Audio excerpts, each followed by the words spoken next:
আমার কাছে যাবি আমি যাই হোক কি হলে পরে ফোন দিয়ে জানাই পারবো আর না জানা ওকে চলে গেলে ঝামেলা। হ্যাঁ দাদা কি মাছ কিনলেন? দাদা কি মাছ কিনলেন নাকি?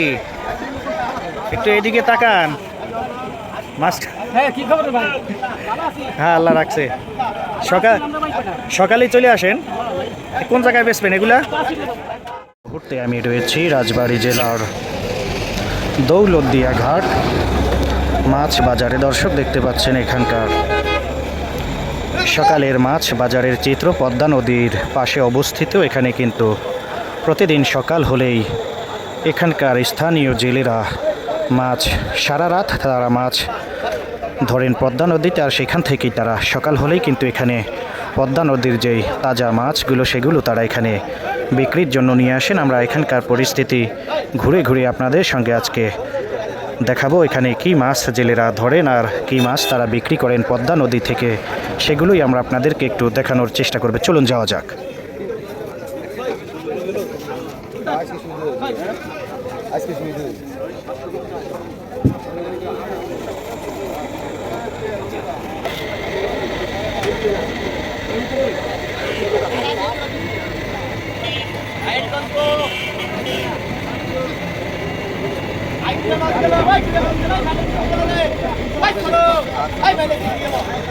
জিএল বেশি ভাই, জিএল 1000 টাকা কেজি, দেশাল জিএল।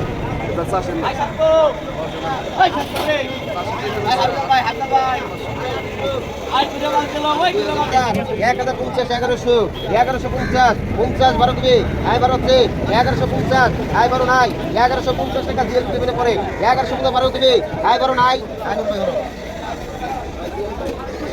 দর্শক আমরা এখানের মাছ বাজার পরিস্থিতি আপনাদেরকে একটু দেখাতে চাই। দেখুন কত বড় একটি মাছ পেয়েছেন। এটা সম্ভবত এগুলো সবই পদ্মা নদীর মাছ।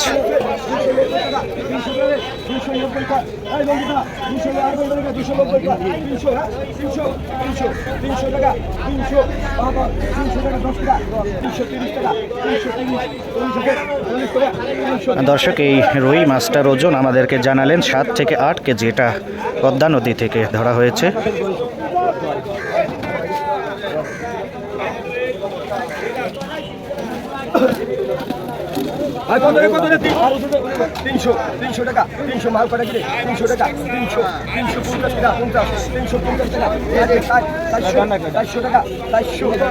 দর্শক এই মুহূর্তে আমরা রয়েছি রাজবাড়ী জেলার পদ্মা নদীর কোল ঘেরা যে বাজারটি দৌলতদিয়া বাজারে।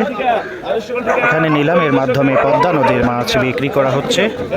প্রতিদিন সকাল হলেই কিন্তু এখানে পদ্মা নদীর বিভিন্ন জাতের যে মাছগুলো নিয়ে আসেন আপনারা দেখতে পাচ্ছেন। টাটকা তরতাজা মাছ।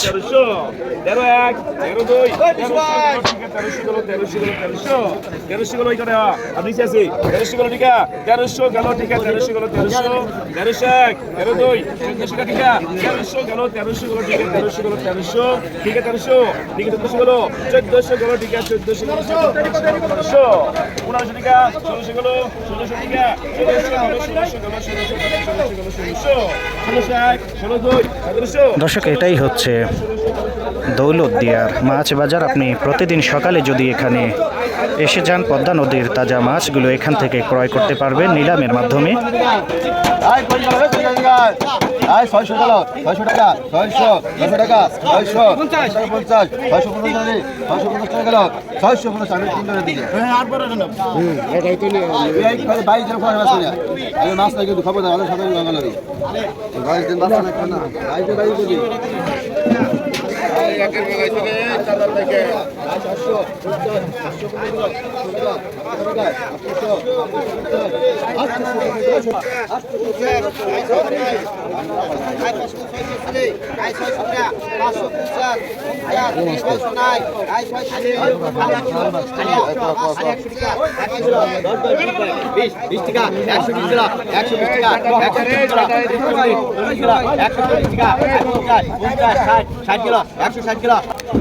দর্শক আমরা আপনাদের সঙ্গে সরাসরি যুক্ত হয়েছিলাম রাজবাড়ী জেলার মধ্যে দৌলতদিয়ার মাছ বাজার। এখান থেকে এখানে সকাল হলেই কিন্তু প্রতিদিন মাছের বাজার লেগে যায়। পদ্মা নদীতে সারা রাত ধরে জেলেরা মাছ মারেন আর সেগুলো সকাল হবার সঙ্গে সঙ্গেই কিন্তু এখানে নিলামের মাধ্যমে বিক্রির জন্য নিয়ে আসেন এখানকার জেলেরা।